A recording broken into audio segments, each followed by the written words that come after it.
지난주 슈퍼볼이 있었습니다마는 1990년대 미국 NFL을 주도했던 선수 중에 레지 화이트라고 하는 유명한 선수가 있습니다. 이름은 화이트지만 얼굴은 블랙입니다. 이분은 15년 동안 선수로 뛰면서 13번 프로볼에 선정될 정도로 탁월한 기량을 가진 선수. 나중에는 명예전당 이름까지 올렸죠.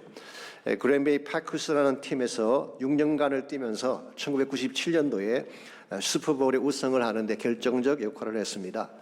그의 포지션이 디펜시브 엔드라고 하는 수비 포지션인데 그는 한 게임에서 3번씩이나 상대방 쿼터백을 색하는 그런 수훈을 세웠습니다. 재미있는 사실은요, 이분은 운동도 잘했지만 침례교 목사로서 또 사역도 했던 그런 분입니다. 그래서 그분의 별명이 Minister of Defense, 방어를 해주는 목사, 그런 별명을 갖고 있습니다. 한 번은 스포츠 기자가 그분에게 질문을 했습니다. 당신이 그렇게 유능한 선수가 된 비결이 무엇인가 물었을 때 레지는 주저없이 대답했습니다. 많이 깨어져 보았기 때문입니다. 그러면서 설명을 합니다. 제가 선수가 되겠다고 했을 때 코치가 제일 먼저 가르쳐준 것이 넘어지는 법이었습니다. 일반적으로는 상대를 밀고 들어가서 넘어뜨리는 것을 먼저 가르치지만 저의 코치는 넘어지는 것을 먼저 가르쳐 주었다는 것입니다. 그래서 무릎이 깨지고 피가 흐르고 고통스러웠지만 일단 이것을 먼저 배우고 나니까 일어서서 뛰는 것이 쉬웠다는 그런 고백을 했습니다. 참으로 귀한 지혜가 아닐 수 없습니다. 자신의 연약함을 알고 깨어짐의 아픔을 먼저 체험해 보아야지 회복도 가능하고 다시 일어서서 달리는 것도 가능한 것입니다. 오늘 많은 사람들이 자신을 돌아보지 않은 채 앞만 보며 달리는 사람들이 있죠. 본인이 얼마나 연약한지 어디가 깨어졌는지도 확인하지 않는 채 성공을 위해 무조건 달려가는 사람들이 많습니다. 그러나 이것은 무모할 수도 있고 위험할 수도 있습니다. 왜냐하면 외형적으로 성공할지는 모르지만 인생에 더 소중한 것을 잃어버릴 가능성이 많기 때문에 그렇습니다. 예를 들어 사업은 성공을 했는데 건강이 깨어진다면 그게 축복일까요? 원하는 목표를 손에 넣었는데 가정이 깨어진다든가 마음이 상하게 된다면 이건 바람직한 열매라고 말할 수 없습니다. 그러므로 무모하게 앞을 향해 달려가기보다는 우리 자신의 연약함을 돌아보고 하나님의 은혜를 구하는 삶이 더 지혜롭고 아름답다고 할 수가 있습니다. 성경은 여러분과 저를 질그릇이라고 표현을 했습니다. 말씀드린 것처럼 모든 질그릇은 프레줄하죠. 약간만 부딪혀도 깨어지고 금이 가는 것이 질그릇의 속성입니다. 이 사실을 잘 알고 이 모든 질그릇을 새롭게 변화시킬 유일한 능력자이신 하나님께로 나아가야지 회복도 가능하고 치유도 가능한 것입니다. 우리 가운데 깨어지지 않은 부분을 가진 사람은 아무도 없습니다. 영적으로 깨어진 분도 있고 심리적으로 깨어진 분들도 있고 심지어 육체적으로 깨어진 부분을 안고 사는 사람들이 참으로 많습니다. 이와 같이 깨어진 인생을 어떻게 하면 다시 새롭게 만들어서 하나님 영광을 위한 도구로 쓰임받을 수가 있을지 오늘 주신 본문을 중심으로 함께 정리해 보려고 합니다. 오늘 같이 읽은 본문에 보시면 깨어진 그릇같이 부서져 버린 이스라엘 백성을 향한 하나님의 메시지가 기록되어 있습니다. 1절 말씀 보시면 나팔을 내 입에 댈지어다 원수가 독수리처럼 여호와의 집에 덮치리니 이는 그들이 내 언약을 어기며 내 율법을 범함이로라고 했습니다. 고대 이스라엘 사회에서 나팔을 부는 경우는 두 가지 케이스죠. 하나는 축제를 알릴 때 나팔을 붑니다. 레위기 23장에 나오는 나팔절이 그 대표적인 예라고 할 수가 있습니다. 그들은 7번째 달 티슈리 첫째 날에 오면은 나팔을 불어서 전국에 축제를 알렸습니다. 지금도 이 사람들은 로시 하샤나라고 해서 유대교에서 신년을 알리는 날로 지키고 있죠. 두 번째 케이스는 위기를 알릴 때 나팔을 불렀습니다. 전쟁이 나서 적군이 쳐들어올 때 나팔을 불어서 경고를 한 것입니다. 오늘 본문의 케이스는 후자라고 할 수가 있습니다. 원수가 독수리처럼 달려와서 여호와의 집을 덮친다고 했습니다. 여기서 여호와의 집이라고 하는 것은 성전을 말하는 것이 아니라 이스라엘 백성을 말하는 것입니다. 여호와의 권소 그렇게 번역하는 것이 옳을지 모르겠어요. 이스라엘은 하나님의 백성이었습니다. 여호와의 권속이었습니다. 그랬는데 어느 날 갑자기 독수리가 덮치듯이 적군이 찾아와서 그들을 멸망시킨다는 것입니다. 여기서 말하는 적군은 maybe 아수르를 말할 가능성이 있습니다. 왜냐하면 아수르의 상징이 독수리였다고 하지 않습니까? 왜 이스라엘이 독수리의 공격을 받고 이처럼 처참하게 깨어지게 될까요? 이유가 무엇입니까? 오늘 보면은 그들이 내 언약을 어겼기 때문이라고 설명하고 있습니다. 여기 언약이라는 단어가 나오는데요, 이것은 하나님과의 관계를 설정하는 키워드이죠. 사실 언약이라고 하는 이 컨셉이 호세아서 전체를 주도하는 핵심 주제라고 말할 수가 있습니다. 그래서 흔히 해석학에서 controlling purpose라고 그렇게 표현을 하죠. 책 전체를 이끌고 가는 주제를 말하는 것입니다. 그래서 호세아에 등장하는 모든 스토리, 모든 사건, 모든 메시지의 밑바닥에는 언약이라고 하는 개념이 흐르고 있습니다. 이것을 알아야지 호세아서를 바르게 이해할 수가 있습니다. 언약이라고 하는 것은 또 인격적인 존재 사이에 맺어지는 약속을 의미하죠. 그 중에 가장 대표적인 것이 뭐라고 했습니까? 지난번 말씀드린 것처럼 결혼관계라고 말씀을 드렸습니다. 남녀가 아무리 가까이서 오랫동안 지내도 언약을 맺기 전까지는 서로에게 책임이 없습니다. 그러나 언약을 맺는 순간부터 달라지는 것입니다. 서로 책임져야 하는 관계로 변하는 것입니다. 그래서 그때부터는 다른 여자에게 눈길 주면 안 되는 것입니다. 오직 그녀만 바라보아야 돼요. 힘든다고 마음에 안 든다고 버리거나 갈라서면 안 되는 것입니다. 왜냐하면 죽음이 둘을 나눌 때까지 함께 하기로 약속해 있기 때문에 그렇습니다. 그래서 미국 사람들이 흔히 하는 말이 있죠. 결혼을 이루려면 3개의 반지가 필요하다. 3 rings. 첫 번째 반지가 engagement ring, 약혼 반지죠. 두 번째가 wedding ring, 결혼 반지를 말합니다. 세 번째가 suffering, 고난이라고 하는 반지, 그것도 long suffering, 오랫동안 참고 견디는 이 마음이 있어야지 결혼을 이룰 수가 있다는 것이죠.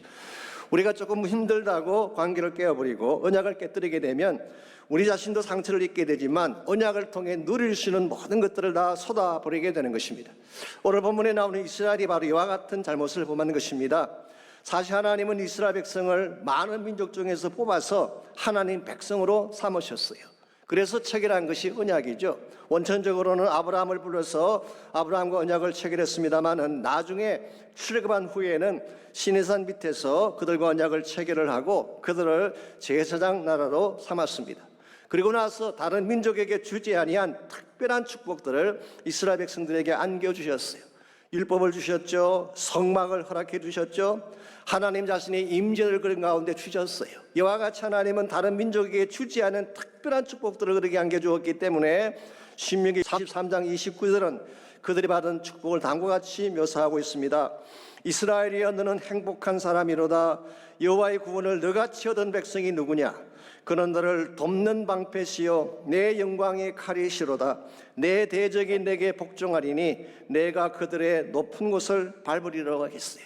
영어 성경 보니까 How happy you are. 너희들이 얼마나 행복자이냐. Who is like you.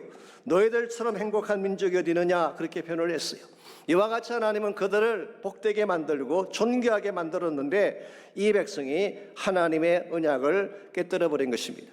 하나님의 언약을 깨뜨리고 나니까 어떤 현상이 벌어질까요? 8절을 보시면 언약을 깨뜨렸을 때 일어난 현실을 다음과 같이 표현하고 있습니다. 이스라엘은 이미 삼켜졌은즉 이제 여러 나라 가운데 있는 것이 절겨 서지 아니하는 그릇 같도다 그랬어요. 이게 삼켜졌다 이 말은 사실 예언적 과거 시대라고 말하는데요. 아직 일어나지 않았지만 앞으로 확실하게 일어날 것이기 때문에 과거처럼 표현한 것입니다. 이제 시간이 지나면 이스라엘 민족은 외국인들에게 삼켜지게 될 것입니다. 그리고 나서 그들은 마치 온 세상 가운데서 절겨 서지 아니하는 그릇같이 되리라 그렇게 말했어요. 우리말 번역에는 절겨 서지 않는 그릇이라고 번역을 했는데요. 영어 성경을 보게 되면 그 의미를 확실히 더 구체적으로 알 수가 있습니다. GNT라는 성경, Good News Translation은 as a broken pot, 깨어진 그릇이라고 번역을 했어요. New Living Translation은 discarded pot, 버려진 그릇이다 그렇게 번역을 했고, The Message Bible은 좀 더 심하게 번역을 했습니다. Piece of junk, 정크 조각이다, 쓰레기 조각이다 그렇게 번역을 했습니다. 여러분, 이스라엘 백성은 한때는 하나님이 존귀하게 여기는 그릇으로 택함받고 하나님의 영광을 위해서 쓰임받던 그런 그릇인데 이제는 깨어진 그릇이 됐어요. 쓸모없는 그릇이 되어져서 쓰레기같이 버림받게 되었다는 것입니다. 이 모든 이유는 한마디로 언약을 깨었기 때문인 것입니다. 여러분, 하나님과의 언약이 깨어지게 되면 인생의 모든 것이 다 깨어지는 것입니다. 모든 것들이 다 부서지게 되고 산산조각이 난다는 사실, 이런 면에서 다른 것은 몰라도 언약을 깨는 것은 굉장히 위험한 행위가 아닐 수가 없습니다. 언약이 깨어지게 되면 첫 번째로 영적으로 하나님과 단절되게 됩니다. 더 이상 하나님과 교제할 수 없고 하나님을 예배할 수 없게 되는 것입니다. 둘째로 심령이 깨어지게 됩니다. 상한 마음, 분한 마음, 정오심과 선뿌리가 마음을 가득 채우게 되는 것이죠. 세 번째로 이렇게 되면 인간관계가 다 깨어지는 것입니다. 그래서 상처를 주고 상처를 받는 이와 같은 아픔을 겪는 것이죠. 마지막으로 육체에는 질병이 찾아오는 것입니다. 마음의 평화가 깨어지는 것을 디지즈라고 그러잖아요. 병이라고 부르지 않습니까? 한마디로 요약하면 너같이 행복한 자가 어디 있느냐, How happy you are 라고 불림받던 그 인생이 너같이 비참한 자가 어디 있느냐, How miserable you are 라고 불리게 되는 것. 이게 바로 언약이 깨어졌을 때 일어난 현실이라고 할 수가 있습니다. 이런 면에서 여러분과 저의 삶 가운데 다른 것은 몰라도 언약을 깨뜨리면 안 돼요. 혹시 우리가 잘못을 범하고 죄를 범함으로 말미암아 언약이 깨어졌다면 어떻게 해야 될까요? 이것을 반드시 회복을 해야 되는 것입니다. 그래서 언약을 회복하고 하나님께로 나아가서 버려진 그릇이 아니라 다시 존귀한 그릇이 되어져야지 우리가 하나님께 바르게 수임받을 수가 있고 영광된 인생을 살아갈 수가 있게 되는 것입니다. 그 다음에 어떻게 할 때 깨어지는 우리 인생이 하나님으로 말미암아 다시 회복을 받고 하나님 앞에 영광된 그릇으로 쓰임받으며 살 수가 있을까요? 오늘 같이 묵독한 본문에 보시면 깨어진 그릇을 회복하는 몇 가지 단계가 오늘 본문에 소개가 되어 있습니다. 첫 번째 단계가 하나님을 재인식하는 것입니다. 우리가 깨어진 그릇을 회복하려면 하나님에 대한 재인식이 있어야 되는 것입니다. 즉 하나님이 얼마나 소중한 분인가를 다시 인식하고 하나님께로 돌아와야지 새 출발할 수 있다, 그런 뜻입니다. 2절 말씀 보겠습니다. 그들이 장차 내게 부르짖기를 나의 하나님이여 우리 이스라엘이 주를 아나이다 하리라 그랬어요. 사실 이 말씀에 대한 해석은 두 가지입니다. 첫 번째 해석은 부정적으로 해석하는 것이죠. 너희들이 나중에 하나님을 압니다라고 고백을 하지만 It's too late.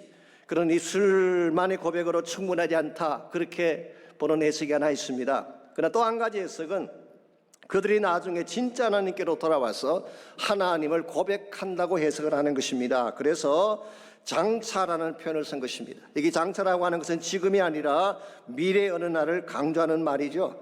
비록 지금은 그들이 하나님의 언약을 깨뜨렸습니다. 그 결과 심판을 직면하게 되긴 했지만 장차 어떤 날이 오면 그들이 다시 나의 하나님 우리가 주를 아나이다 라고 고백할 날이 온다는 것이죠. 저는 개인적으로 이 두 번째 해석이 맞다고 생각을 합니다. 왜냐하면 이것이 호세아서 전체 문맥과 통하기 때문에 그렇습니다. 하나님은 심판을 하시지만 다시 회복하신다고 하는 것이 호세아서 전체 흐름 아닙니까? 1장 10절에도 그 내용이 나와 있고 2장 23절, 3장 5절, 6장 2절 등을 보시면은 이와 같은 것이 반복적으로 기록된 것을 볼 수가 있습니다.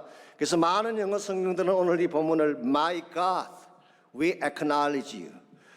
하나님, 나의 하나님, 우리가 당신을 진실로 인정합니다, 인식합니다, 그렇게 번역한 것입니다. 여러분, 일반적으로요, 무엇인가 가까이 있을 때는 그것의 소중함을 잘 알지 못합니다. 그런데 잃어버렸을 때 그것이 얼마나 소중했는가를 깨닫고 아쉬워하게 되죠. 예를 들어서 우리 건강이라고 하는 것, 건강할 때는 그것이 얼마나 귀한지 잘 모릅니다. 당연시 여기죠. 그런데 건강 잃고 나면 건강이 얼마나 소중한가를 깨닫지 않습니까? 예, 아내도 마찬가지입니다. 평소에는 귀찮게 느껴지고 왼수같이 생각할지 모르지만 아내 없이 한번 지내보세요. 얼마나 그립고 아쉬운 존재인지 비로소 알게 되는 것이죠. 하나님도 마찬가지라는 것입니다. 하나님이 가까이 계실 때는 그 임재의 소중함을 몰랐어요. 그들이 자유롭게 성전을 출입하면서 자유롭게 예배 드릴 때는 그 예배가 얼마나 귀한 줄을 몰랐던 것입니다. 그랬는데 이제 삶의 터전이 다 무너지고 가진 거 다 빼앗기고 먼 나라 이방 땅에 끌려간 후에야 그들이 비로소 깨닫게 된 사실이 뭐라는 것입니까?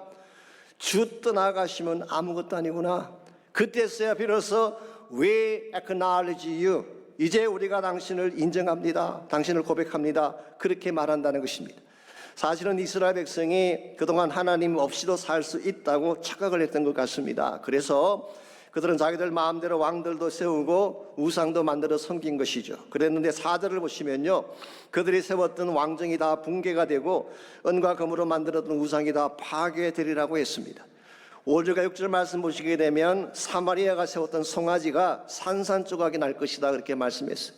여기서 송아지라고 하는 것은 정확하게 말하면 금송아지 우상을 말하는 것이죠. Man-made calf, 금송아지 우상을 말하는 것입니다. 저는 솔직히 금송아지 우상만 보면 미국 금융시장의 상징인 월가의 그 황소가 있습니다. 이 찰징 불이라고 하는데 그게 자꾸 생각이 나요. 제가 자료를 찾아봤더니요, 이것이 만들어진 것이 1989년도라고 합니다. 기억나실지 모르지만 1987년도에 월스트리트 역사상 최대 주가가 폭락했던 블랙 만데이가 있었어요. 그때 많은 투자가들이 패닉 상태에 빠져서 빠져나오질 못했습니다. 어떻게 하면 이것을 풀고 주가 상승을 시도할 수가 있을까라고 해서 뉴욕 거래소 앞에 설치한 것이 찰징 불이라고 하는 황소 큰 거 하나 만들어서 조각품을 세운 것입니다. 그래서 그것을 만지면 행운이 온다고 해서 지금도 많은 관광객들이 끊어지지 않는다고 하고 있죠. 특별히 그것도 특정 부위를 만져서 그것이 반짝반짝 빛이 난다고 하는데요. 과연 여러분께서 그 황소를 만지면 그것이 축복을 가져올까요? 그렇지 않습니다. 황소가 무슨 힘이 있겠어요? 사람이 만든 우상이 무슨 능력이 있겠어요? 오히려 7절 말씀 보시게 되면 그들이 이와 같이 금송아지를 신뢰하고 금송아지에게 인생을 걸었기 때문에 7절을 보시면 그들의 삶이 어떻게 되는다고 했습니까? 그들이 바람을 심고 광풍을 거둘 것이라. 심은 것이 줄기가 없으며 이삭은 열매를 맺지 못할 것이요 혹시 맺을지라도 이방 사람이 삼킬 것이라고 했습니다. 곡식을 심으면 열매를 거두어야 되는데 오늘 성경은 말하기를 바람을 심고 광풍을 거둔대요. 허무한 것을 심고 재앙을 거둔다 그런 뜻이에요. 심었는데 열매가 없습니다. 설사 거둔다고 할지라도 다 강탈당할 것이라고 했습니다. 바로 이와 같은 것이 하나님 떠난 인생의 현주세요. 하나님 없이 살아온 인생의 모습이라고 할 수가 있습니다. 이런 면에서 오늘 여러분과 저의 삶 가운데도 금송아지 우상이 있을지 모르지만 금송아지 우상에게 여러분 인생을 걸면 안 돼요. 돈을 갖게 되고 재물을 소유하게 되고 세상적인 것을 많이 갖게 되면 그것이 나의 인생을 보호해주고 책임져 줄 줄 알지만 결코 그렇지 않다는 것입니다. 제가 얼마 전에 어떤 글을 보니까 미국의 대표적인 코미디 배우인 짐 캐리가 이런 말한 것이 있었어요. 이렇게 말했습니다. 나는 모든 사람이 부자가 되고 유명해지고 자신이 꿈꿨던 꿈을 다 성취하여 정상에 올라가 보기를 원한다.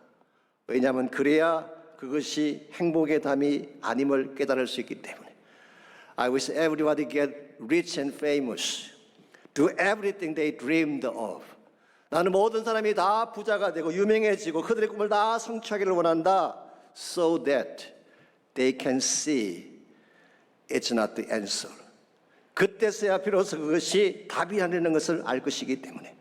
혹시 아실지 모르지만 짐 캐리라는 배우는 미국 최고 인기 배우였습니다. 최고 절정까지 올라간 사람이었죠.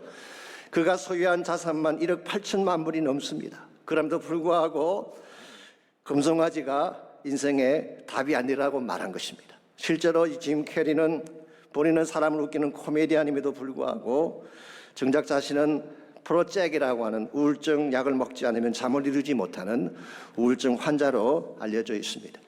오늘 세상이 여러분에게 만족 줄 수 없어요. 금송아지가 우리 인생을 책임질 수가 없는 것입니다. 이 세상에 아무리 위대한 것, 화려한 것이라도 깨진 우리 인생을 회복시킬 능력을 갖고 있지 않습니다. 오직 유일하게 가능하신 분은 바로 하나님밖에 없어요. 하나님께로 돌아갈 때에 그분을 나의 주인으로 인식하고 그분의 은혜 안에 들어올 때에 우리 삶이 다시 변화되기 시작하고 새 삶을 출발할 수가 있게 되는 것입니다. 이런 면에서 깨어진 그릇을 회복하는 첫 번째 단계는 하나님을 하나님으로 다시 인식하는 거예요.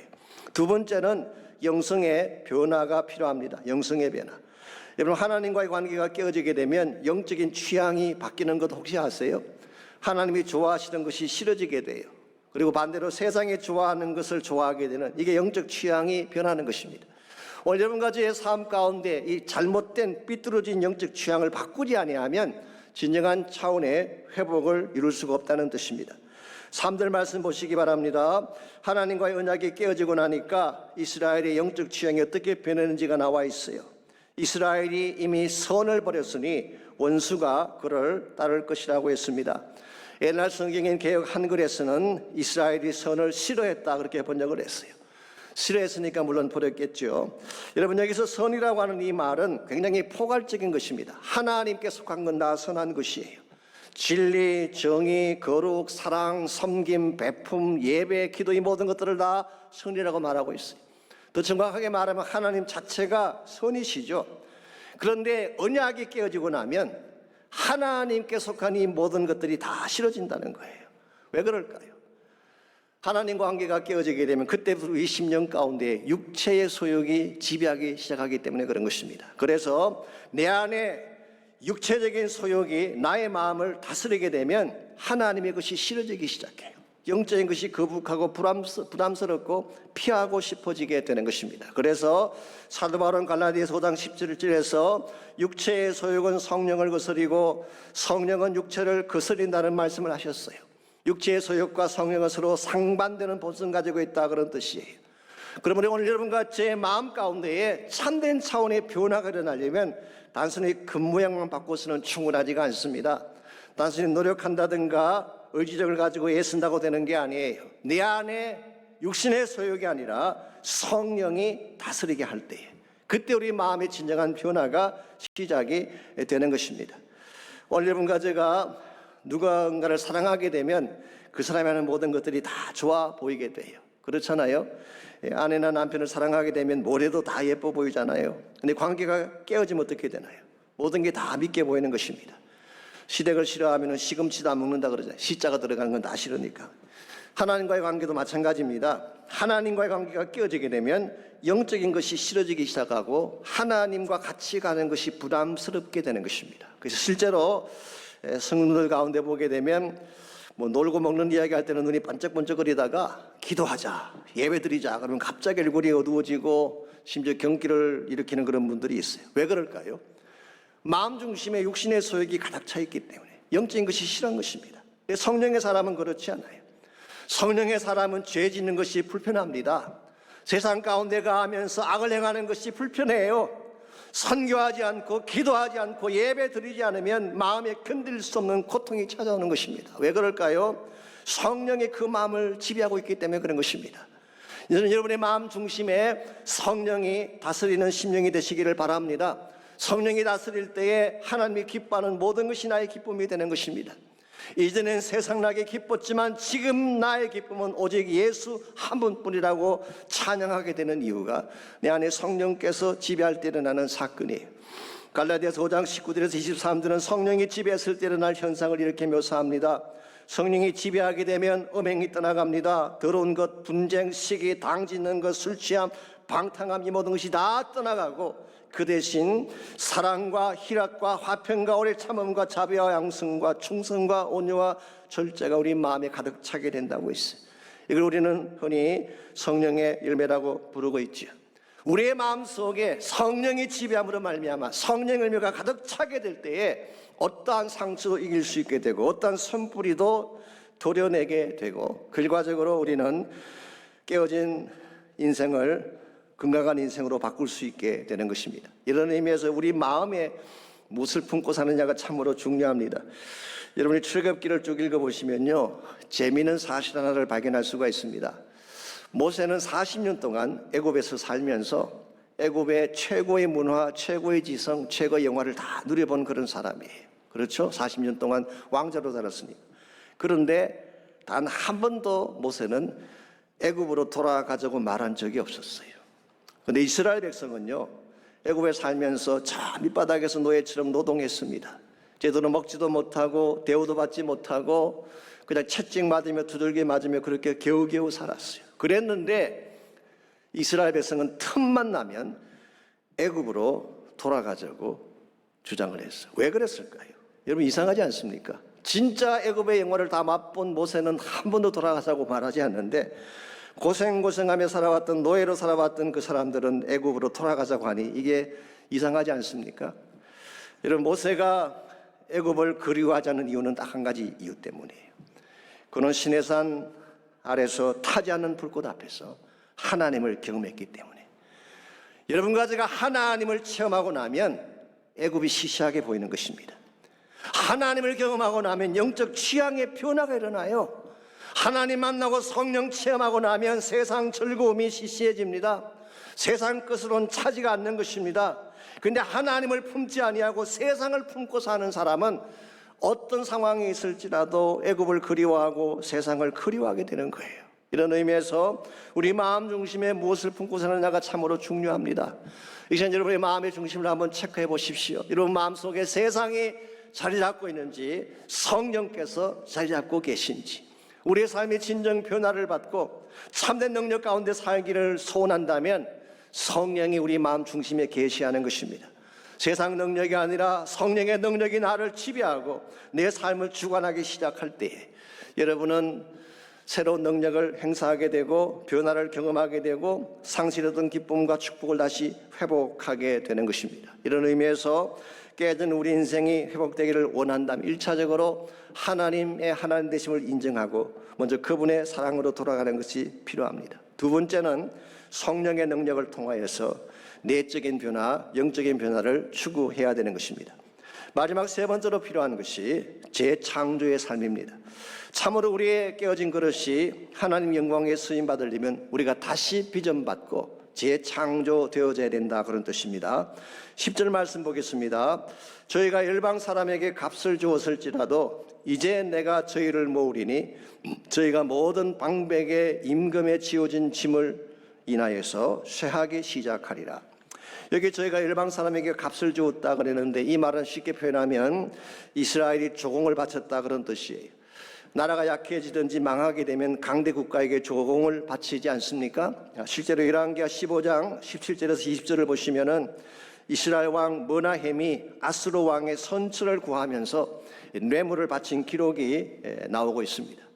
이와 같이 이스라엘이 쇠퇴해지면서 약해지면서 조공을 갖다 바치고 뇌물을 갖다 바치다 보니까 이방 왕들이 지어진 짐 때문에 국력이 쇠퇴하게 되었다, 그런 뜻이에요. 그런데 이게 한 가지 중요한 사실이 있습니다. 그럴지라도 너희들이 이와 같이 이방인들에게 값을 지불하고 쇠퇴하며 망해갈지라도 이제 내가 저희를 모으리라 그랬어요. 이게 무슨 뜻일까요? 이건 역시 두 가지 해석이 있긴 합니다. 첫 번째 해석은 심판을 위해 모으신다, 그렇게 해석하는 것이 있어요. 실제로 뉴 리빙 트랜슬레이션이 그렇게 번역을 해놓았어요. 하나님이 심판을 위해 그들을 다시 모으신다, 그렇게 번역을 해놓았는데요. 저는 개인적으로 그 해석보다는 하나님이 회복을 위해 다시 모으신다고 그렇게 저는 보고 싶습니다. 왜냐하면은 70인역이라고 있죠. 유대인들이 나중에 알렉산드리아 유대인이 많이 살게 되면서 헬라적인 유대인들이 많이 있다 보니까 히브리 말을 알지 못하는 유대인들이 생기게 되죠. 그때에 헬라 말을 하는 유대인들을 위해서 헬라 말로 번역한 성경이 있습니다. 그걸 70인역이라고 그러는데요. 그 70인역은 오늘 본문의 말씀을 이렇게 번역을 해놓았어요. I will accept them 이라고 번역해 놓았어요. 내가 그들을 받아주리라, 그렇게 번역을 했습니다. 이 말은 포로기가 끝나고 나면 하나님이 이스라엘을 다시 모아서 새로운 나라를 세우신다, 그런 뜻이에요. 사실 이것은 굉장히 소중한 약속이고 원대한 차원에서 보게 되면 굉장히 중요한 약속이라고 할 수가 있습니다. 사실 구속사적인 면에서 다시 좀 설명을 드리자면요, 이스라엘 민족이 망하게 되죠. 북왕국도 망하고 사실 남쪽 왕국 유다도 망합니다. 그리고 다 흩어지게 돼요. 그런데 하나님이 포로 귀환 이후에 다시 왕국을 재정비하시고 그리고 나서 예수님께서 오시는 것입니다. 그래서 하나님 마음속에 진짜 이스라엘 회복에 대한 그림은 메시아신 예수님께서 오셔서 흩어진 그 백성들, 언약을 깨뜨리고 불풀이 흩어지고 깨어지고 망해버린 그 백성들을 하나님이 다시 모아서 New Nation, 새로운 나라를 세우겠다, 그 말이에요. 이 새로운 나라가 바로 오늘 여러분과 제가 흔히 이야기하는 하나님의 나라를 말하는 것입니다. 저는 여기에 하나님의 구속적인 계획이 있고 재창조에 대한 약속이 있다고 저는 생각을 합니다. 여러분 예레미야 18장 1절에서 6절을 잠깐 보시게 되면 이와 같은 하나님의 계획을 조금 더 극명하게 읽어볼 수가 있습니다. 거기에 보게 되면 예레미야 선지자가 토기장의 집을 방문하는 장면이 나옵니다. 그 토기장의 집을 갔더니 이 토기장이가 농로로 그릇을 만드는데 그만 그 그릇이 깨어지고 말았어요. 자, 일반적으로 그릇을 만들다가 깨어지면 어떻게 하는 것이 일반적입니까? 버리는 것입니다. 당연히 버리는 것이죠. 그런데 4절을 보니까 이 토기장이는 깨어진 그릇을 버리지 않고 그것을 자기 의견에 좋은 대로 다른 그릇을 만들더라 그랬어요. 이게 사실은 복음입니다. 깨어지면 버려야 되는데, 깨어지면 내던져버려야 되는데 오히려 그것을 다시 빚어서 하나님이 기뻐하시는 모양으로 새로운 그릇으로 다시 만들었다는 것입니다. 이와 같은 것을 재창조라고 이야기합니다.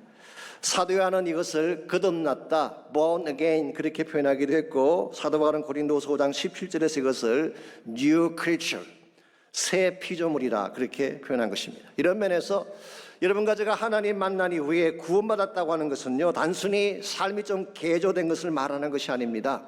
약간 임프루브 되어지고 약간 도덕적으로 변화되어지고 그런 걸 말하는 게 아니에요. 근본적으로 다시 만드신 사건이에요. 그래서 여러분과 저는 재창조 작품이 됐어요. 하나님의 백성으로 다시 거듭나게 된 것입니다.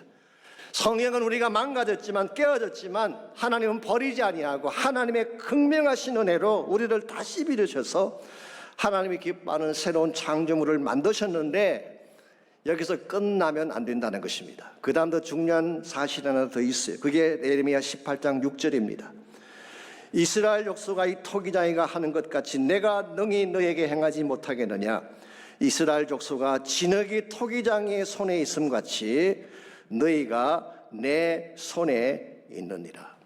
다시 빚어진 후에, 새 창조로 만든 후에 이 새 창조 피조물이 있어야 될 위치가 어디라는 것입니까? 하나님 손 안이라고 하는 것입니다. 우리가 구원받은 이후에 하나님 손 안에 거해야지 우리가 성장도 가능하고 능력도 받을 수가 있게 되는 것이지, 그냥 구원받은 것으로 끝나서는 아무것도 할 수가 없는 것입니다. 어떤 분은 그렇게 말하죠. 믿음으로 구원받았으면 됐지 또 다른 뭐가 필요한 게 있나, 그렇게 말씀하실지 모르지만요, 그렇지 않습니다. 물론 믿기만 하면 천국 가죠. 그러나 하나님이 여러분과 저를 구원하신 목적이 단순히 천국으로 데려가기 위함 뿐일까요? 저는 거기에 동의하지 않습니다. 하나님 여러분과 저를 구원하신 진짜 목적은 우리를 구원한 이후에 하나님 나라 목적으로 서기 위한 목적이 있어요. 깨어진 그릇, 버려진 그릇인 우리를 다시 부르셔서 재창조하신 후에 하나님 목적을 위해 영광된 그릇으로 사용하기 위한 것, 이게 하나님의 계획이고 하나님의 뜻이라고 하는 것입니다. 그러므로 여러분과 제가 정말 하나님 안에서 다시 회복을 받고 하나님 백성답게 건강하게 잘 살아가기를 원한다면 우리가 구원받은 이후에 하나님 손 안에 구하는 것을 배워야 돼요. 사도 요한은 요한복음 15장 5절에서 뭐라고 했습니까? 너희는 가지요 나는 포도나무다. 너희가 내 안에 저가 내 안에 내가 저 안에 있으면 이 사람을 과일을 많이 맺나니 나를 떠나서는 너희가 아무것도 할 수 없다 말씀하셨잖아요. 포도나무 대신 예수님 안에 abide in 할 때, 그분 안에 그 할 때에 그분이 가진 생명력을 공급받게 되고 그분이 가진 모든 진액을 공급받게 되고 그분이 가진 모든 능력과 생기를 공급받아서 우리가 성장하고 자라고 열매를 맺는 거예요. 이걸 떠나게 되면 아무것도 할 수 없다는 것이 사도 요한의 말씀입니다. 이런 면에서 오늘 여러분과 저의 삶을 다시 점검할 필요가 있습니다. 과연 나의 삶이 토기장이신 그분 안으로 들어갔는가? 그리고 그분의 손에 의해서 다시 빚어졌는가? 그리고 그분 안에 계속 거하면서 참 하나님의 목적과 뜻을 향하여서 바르게 살고 있는지를 우리는 체크를 해보아야 됩니다. 말씀드렸지만 우리 모두는 다 깨어진 그릇들이었어요. 우리의 죄악 때문에, 우리의 실수 때문에 다 상하고 깨어진 존재들이었습니다. 깨어진 부분, 모난 부분, 상한 부분, 이 모든 것들을 누가 치유할 수가 있을까요? 우리 스스로 절대로 고칠 수가 없습니다. 나의 노력이나 나의 의지만으로 절대로 그것이 고쳐지지 않습니다. 토기장이신 하나님께 나아가서 그분 손 안에 잡히게 될 때 그분이 우리를 다시 고쳐주시고 치료해 주시고 새롭게 변화시켜 주시는 것입니다. 오늘 여러분의 인생이 하나님 안에 있기를 바랍니다. 그분 안에서 그분의 만지심을 받을 수 있기를 바랍니다. 그리고 성령께서 우리의 마음을 지배하심으로 말미암아 이제 육신의 소욕을 따라 사는 인생이 아니라 성령의 소욕을 따라서 참 생명과 영광된 빛을 향해 살아갈 수 있도록 여러분 새롭게 결단하시기를 바랍니다. 그리고 아무리 노력해도 깨어지지 않는 치료되지 않는 우리 인생의 깨어진 부분들을 하나님 은혜 앞에 갖고 나가서 그분의 만지심을 구하고 그분의 치유하심을 구함으로 말미암아 그분 안에서 다시 회복받고 영광된 그릇으로 변화되어져서 주의 영광 위에 살아갈 수 있도록 결단하며 헌신하는 시간이 있기를 바랍니다.